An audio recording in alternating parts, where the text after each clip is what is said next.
Let's do that. All right. We are live. Nope, now we're live. We're live. I think we're live. So, all right. Welcome, everybody. Good morning. Morning. All right. We are here for another Next Level Coaching call. Today, we're gonna talk about maximizing the transaction, right? So what can you do to benefit from every transaction that you have? What can you do to, one, either earn more money per transaction, or two, have your transactions multiply, right? So what can you do to have that what are you going to do to benefit, right? So we want to start off on first, before you even get the transaction, what does that look like going out and before it's actually, and we're gonna focus mainly on listings, but we'll talk about buyers as well and how to maximize that. And in talking about that, one of the simplest, easiest ways to earn more money per transaction is to charge a transaction fee, right? So if you're not doing it now, do it. Just go in and add it. And I would say start high. You can always lower it, right? But I'll tell you, when I first heard this concept, I was like, oh man, it's going to be hard to sell, right? It's going to be hard to sell this transaction fee. I'm telling you, I have not had one person question it in about 10 years, right?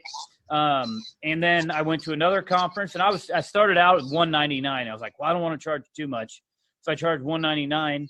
I went to a conference. I think it was a conference where we all met, and I had somebody, and it may have been you, James, who said, well, I'm charging $495, and I get it every time. And so I went back and immediately changed it, and still didn't have anybody bat an eye. And now I've been at $495 for a couple of years, and now wondering if I should even change it higher because no one questions it. And so here's an easy way to sell it, right? And I charge it on both listing and buyer, right? And we have to actually call it an admin commission. Our state came back and said we can't charge fees, so we have to call it admin commission. On the listing agreement or the buyer agency agreement, right there, it just says, regular commission, and then it has a little place for extra commission or other commission. And I usually type it in and just have $495 admin commission. As I'm explaining it, I say, okay, here, I charge, whether I'm charging 6 or 7% on the listing side. I said, I charge 7% for commission. And I split that between a buyer agent, to bring qualified buyers. So that's split in half. And then our company charges $495 admin commission, and you only pay that once we get it under contract. And then I just keep going. They never stop me and say, well, what's that? Every once in a while, they'll say, what is that? And I'll be honest, I'll say, you know what? Our company, which is my company, right? It's our company, so I'm not deceiving them. And I just tell them, really, home prices have gone up, fees for marketing homes have gone up, everything's gone up, admin has gone up, but our commissions have always been right around 6 or 7%, and they haven't risen. But the cost of doing business, so to be honest, that's kind of a junk fee that we charge. When you go in and buy a car and they have a $199 processing fee or whatever, it's kind of what it is. It's just, and I've never had anybody, if they do question it, then I just say, well, if we get down to negotiating a contract and it's going to be, the cost of losing the deal is going to be $495, then I'll eat the fee then. And they're like, okay, that's cool, right? So easy way to add. Think if you're doing, even 10 deals a year, right? It's almost $5,000 a year more coming in, right? To your bottom line. I do it the same on buyers are even easier because I just go by and I say, you know what, the seller pays all your commission. And we're going to ask, we do have a $495 admin commission, but I'm going to negotiate that in your seller paid, closing costs on the deal. So it's not going to cost you anything. Right. And if I can't negotiate it, then I'll eat it. Right. And I very rarely have to. I will tell you, FHA deals won't allow you to charge the buyer an admin commission. And VA says they don't, but I'm about 50-50 with them, right?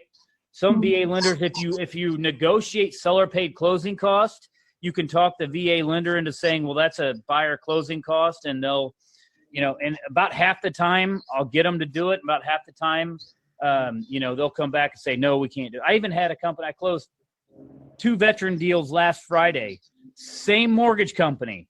One of them let them go through and one didn't. Like, it was crazy. But hey, if I'm doing, 30, 40, 50 deals a year and 10% of those don't allow it, I still made a lot of extra money. So I'd say the number one thing to kind of maximize your transaction is start charging admin fees and just do it today. And subcontract it out. Get yourself a transaction coordinator with that money and still make a profit. That's what you should be doing. So you're not doing it, someone else is doing it, and you're still making money off of that service being provided. Exactly. Yeah, I think that's the point, Matt, when we're talking about leveraging if you only have one transaction and how to leverage that to do more business or get more business from that one, that what James is talking about is that if you don't have a transaction person, then you are doing the $10 an hour work if you don't have someone. So you're better off. There are companies out there in your area, it doesn't matter where you're at. There are people out there that will do this for usually $250 to $300 a file that you can hire to handle the files for you, so that you can then use your time to do the other things we're going to talk about to make sure that you are getting other business from this transaction, as well as using your time effectively. Because if you're doing $10 an hour work, then you are the secretary. Yeah, I agree 100%. I mean, the number one hire that I ever made was a transaction coordinator. And when things got tight and I had to cut everything else out, I kept my transaction coordinator no matter what, right? Because that is one of those things that once you've had someone handle that process for you, you realize you never want to do that again. Now, I will say this. I'm in one of the most strictest states. North Carolina is one of the most strictest states for brokers, okay, as far as rules. So I will say this. No matter where you're at, because we're talking to 50 states in Canada and everybody else here, check and see how you have to put it in the contract. Because in North Carolina, for example, we cannot put commissions in a contract under any circumstance in North Carolina. So we have to have a certain way that we go about it, and it's not through a contract. We're not allowed to put a number in a contract. Yeah. The point of that is everybody out here. We all have coached agents in almost every state out there, and it can be done in every state. You just may have to figure out the right way to do it. We're not gonna, get into exactly all, and we can't talk about every single state, but it can be done. It's done in every state. Their agents, and it's done with just about every different type of brokerage out there as well, right? In the past, and it may be just being able to explain it to your broker in a way that it shows that it benefits you and the client. Yes, it puts more money in your pocket, but it allows you to hire an admin person, which is going to make you more efficient, which is going to allow you to go out there and do more lead generation, because you're not spending your time on paperwork. You're spending it going out and getting more clients. So, yeah, so admin fee, number one. The other one that we want to talk about, and these two kind of go hand in hand, is, well, there's two of them. I want to talk about, marketing your properties, marketing your listings through circle prospecting, and also, going out there and kind of doing the coming soon, having time before you list it. So many, especially newer agents, are so excited to get that new listing. They want to get it listed today and get it on the market. So, and you don't have to do that, right? I have listings coming on the market a month and a half from now. And literally the sellers wanted to get it on the market today. And I'm like, no, you don't understand. We need to do this correctly, right? And correctly isn't always getting it on the market right away.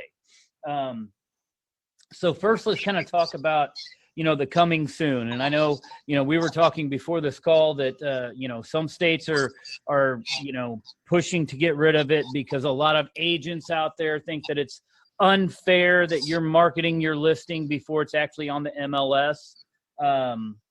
And I think that's BS. I mean, it's ultimately, if you're being a fiduciary for your client, it's ultimately the client's decision on how they want to market it. If they want you to put a sign in the yard today and sign a listing agreement today, but they want to hold it off on the MLS for 2 weeks, then that's their choice. It's their property, right? You may have to go through a couple more hoops with your local boards to do it, but it can be done everywhere, and there's no way they can completely take it away. And it depends on your state. So in Texas, and it depends on the paperwork that you're signing with them, because it is the seller's choice, but you also have to make sure you're following your state guidelines or your MLS guidelines. Because in Texas, they added something for coming soon where we have to put it on within 5 days of signing the paperwork. But sometimes what happens is if you have it to where you write in why you would hold it off, like waiting on professional photography or drone or whatever, then you can they also have a spot where you can put the number of days of when you're going to list it. So again, it's all state specific, Right. but it is very important to do it because of what you can do as far as, again, leveraging this transaction to get more transactions. Right. Yeah, it definitely builds up the hype. I mean, and that's what I tell sellers when I sit down with them. I say, look, now in North Carolina, we've got a form. We've got an actual form that we have to sign that says seller withholding from MLS. And we have to explain to the seller, look, we're going to withhold this from the MLS for X amount of days. And we have to write in the days that we're going to withhold it from the MLS. And we have to explain to them, look, and they make, there's a paragraph there that we actually have to read to them, but it basically says this, that please understand during this time, you are missing out on potential buyers. And that's what our state mandates. Yeah, which is BS, because they're not, because you're getting those leads. And let's talk about that. So here's one thing that I love to do is, you know, we'll put a coming soon sign out there. I'll also get flyers done up and distribute it to the neighborhood, right? Asking for potential buyers. Ours also says we can't show it if it's in that coming soon to potential buyers. But what you can do is you build up that list, and then you do an exclusive open house the day that it comes open, right? An evening or whatever. It can be open to everybody, but make those buyers feel like it's exclusive. And I love to do this. Let's say you get 5 couples in that 2-week period that are interested, and you say, okay, it's coming on the market real soon. I'll let you know. Let me get your email address, your phone number, maybe your personal address, and you send them an invitation to exclusive open house, hours after coming on market.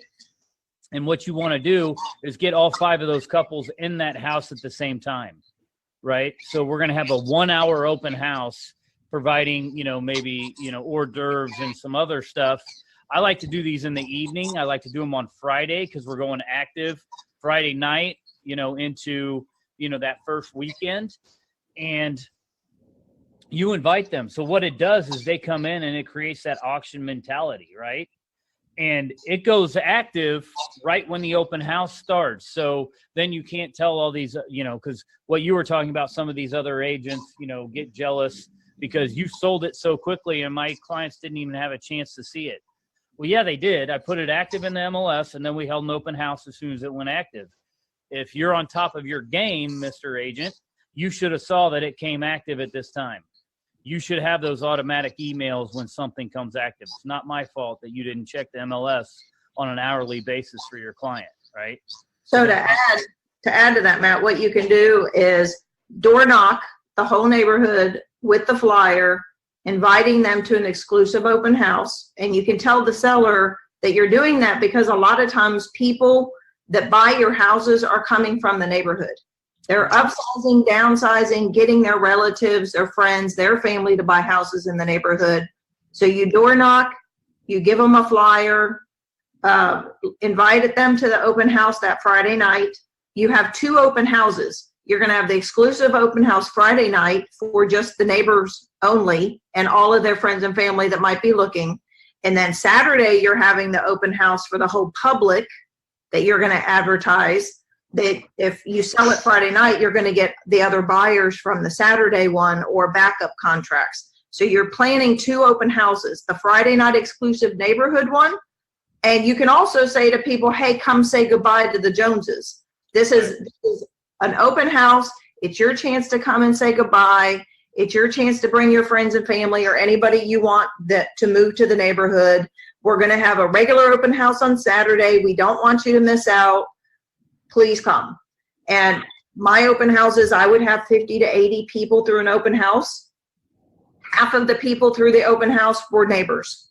So every single time, half the people were neighbors. So it works. And on the flyer, I would put at the top, you're invited, so that if they weren't home when I was door knocking, I could roll it up backwards and they would see you're invited on their doorknob, so they would open it up. And then the third part of that process is doing circle prospecting through the phone, buying a list through Cole Resources, and then you can put that into slide broadcast and do one broadcast inviting them. So boom, it all hits their cell phones. So you're doing a phone call, door knocking, flyer, open Friday night open house, and then Saturday open house to the public. Mm-hmm. And to that, I'd like to add that all these ways that Sheila just highlighted are all to people you've never met before. But before you're marketing to people you've never met, you should be marketing to your database of leads you already have that you know want to buy in that area.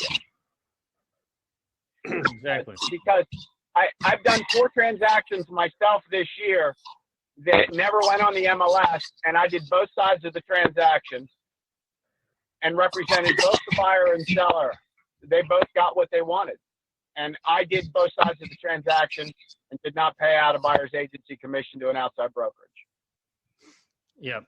So, yeah. So the second part, yeah, love it. Yeah, great point. I didn't even, we didn't talk about that before, but yeah, we're not talking about a couple hundred, then we're talking about thousands more in your pocket. So some other resources. We won't spend a lot of time on this, but go, on our next level coaching, check out the Epic Open House, because it'll give you a whole system on how to generate, 30 to 50 people through that open house. And then also we have Circle Prospecting and marketing around your listing on there. So awesome. Prospecting works. Yeah. And I think, Matt, we had done one time, I did the class on 0 to 10 million with open houses. That's on the next level site too. Okay. So yeah, it's a game changer, but the coming soon is key. One, it allows you to get the property up to par while it's listed, and you have a sign in the yard and that may take a month, right?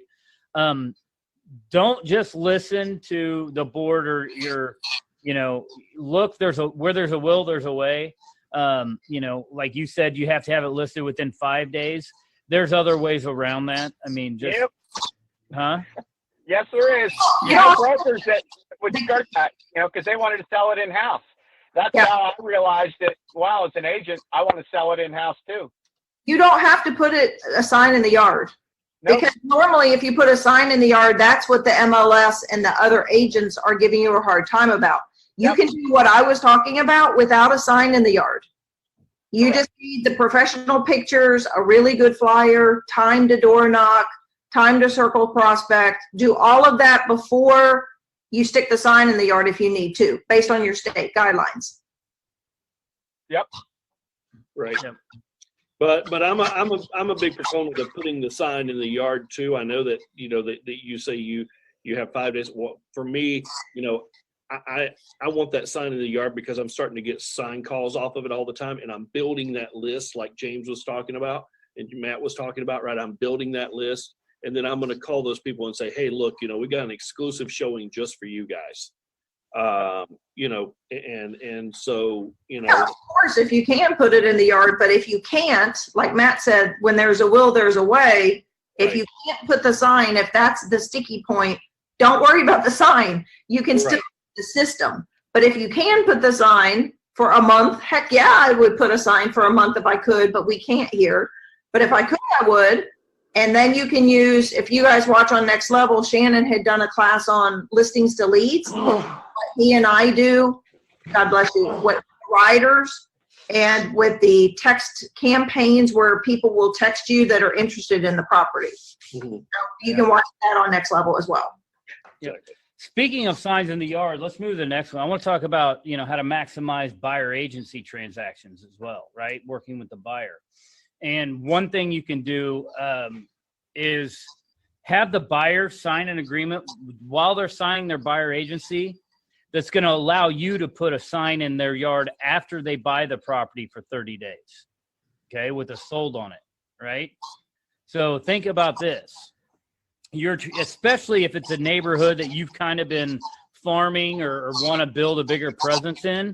And if you're working a certain neighborhood, you're probably going to get a lot of buyer leads there and sell other houses there. How great does it look when there's somebody else's sign in the yard for, 4 months, all of a sudden that sign comes down, your sign goes up with a sold sign on it, right? Because you brought the buyer. And I just tell the buyer when we're signing the buyer's agency, I have a separate sheet of paper. And I said, hey, if I do a great job and, we get you the house you want, would you mind helping me out and helping me get more business? And they'll be like, oh, yeah, sure. And I'll go, okay, well, here's what I'd like to do. I'd like to put a sign in your yard for 30 days afterwards that just says that I sold the property. Would that be okay? Right? And everybody's like, yeah, sure. And so I have them sign off that it's okay.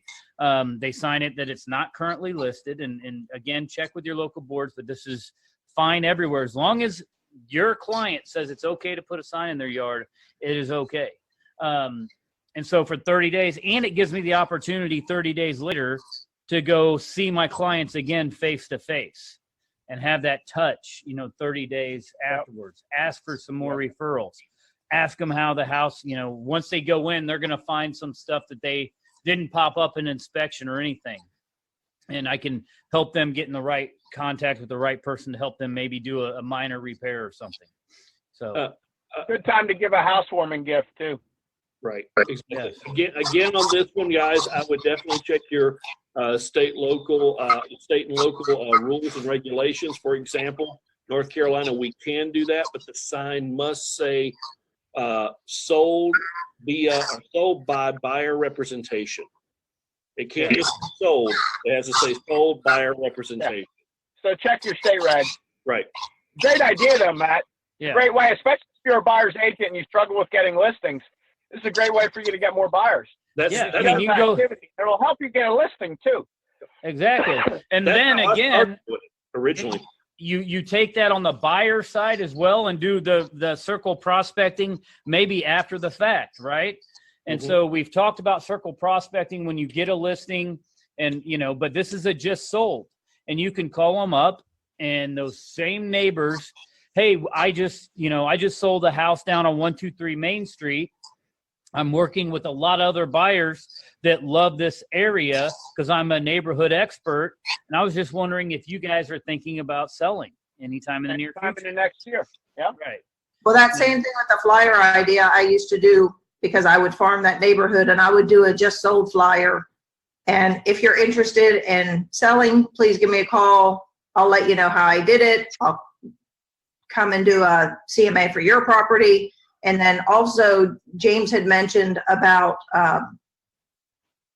when you have the sign in the yard for 30 days, the other piece of it is you should talk to them about doing a housewarming party, because that is another great way to not only meet all of their friends, it's a great way for neighbors to see everybody coming to their house, seeing your sign in the yard, their friends seeing your sign in the yard.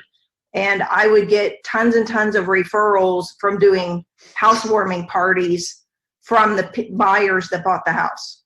Post closing. Yep. Oh, you want to talk about a ton of referrals. So here's the basics of it. And maybe we'll do a full episode on the housewarming party because it's great, but get the lender involved. So when you're talking to the lender, if they're local, if they're one of those internet lenders, it's going to be tough. But if they're a local lender, even if you haven't worked with them before, tell them that you do these housewarming parties and you would like them to be a part of it for them to get more referrals. And then you have them cover the majority of the cost, right? So This is a process I start when they sign the buyer agency and I'm explaining the whole home buyer process. This is something I put in there that, hey, as soon as we get it under contract, I'm going to ask you to start getting your database together of your friends and family for your housewarming party. And they're like, what are you talking about? Well, I'm going to throw you a housewarming party 2 to 3 weeks after you move into the house. And so I want to invite, I'm going to cover the cost. I'm going to pay for it, everything. And we're going to invite all your friends and family so they can come to your house. This is a great way to think about that. Now they're giving you their database. So again, once we get it under contract, I'm going to remind them, okay, I'm going to need your database, within the next couple weeks so I can start inviting people to your housewarming party, right? And you're going through. And then the day of the housewarming party, so we get those out, we send out invitations or emails, we invite everybody. Housewarming party, you're just a host, right?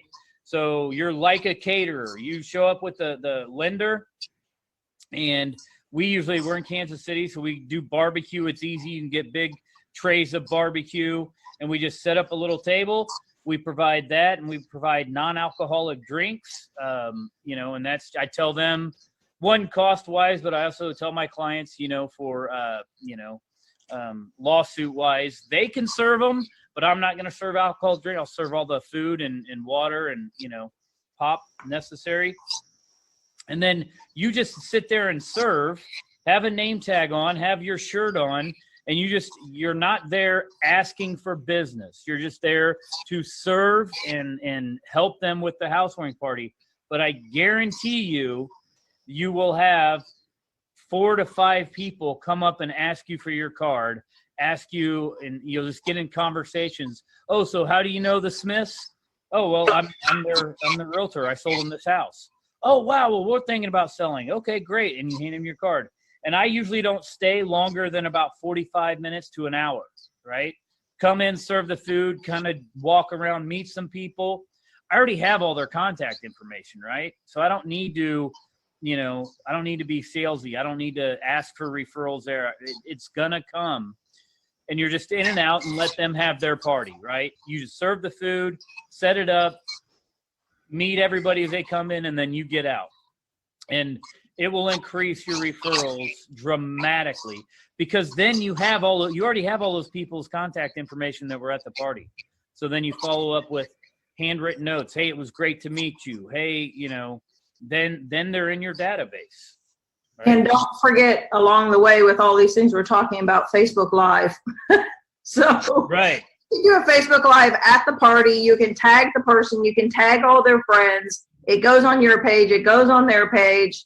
And everything we're talking about with the open houses and stuff, you can do Facebook Live, tag the people that come, and it just boom, boom, boom, boom, boom, boom, boom. Just keeps adding. Snowballs. So I think that's, let me see, do I have anything else down with circle process? Oh, one last thing, since we're talking about buyers, that a lot of agents, I started implementing this on my team years ago, and I'm surprised how many other agents don't do it. And that's charging more than just 3% on a buyer agency contract, right? I charge anywhere from 3.5 to 4% for a buyer agency. And again, I tell my buyers that, this is what we charge, because our contract says it's going to be whatever the listing agent has in the MLS, and it has a separate place where you can put a different percentage. And then it says whichever is greater, right? So again, I'm charging more, but I'm having the sellers pay for it. It is a buyer closing cost. So you just negotiate an extra 0.5% in whatever their closing costs are going to be for the seller to pay it. Now, here's the caveat on this. I'm going to tell you, because I learned the hard way. If you do this, and I highly recommend you do, you have to let the lender know that you're charging an extra 0.5%, and that's part of the buyer closing cost.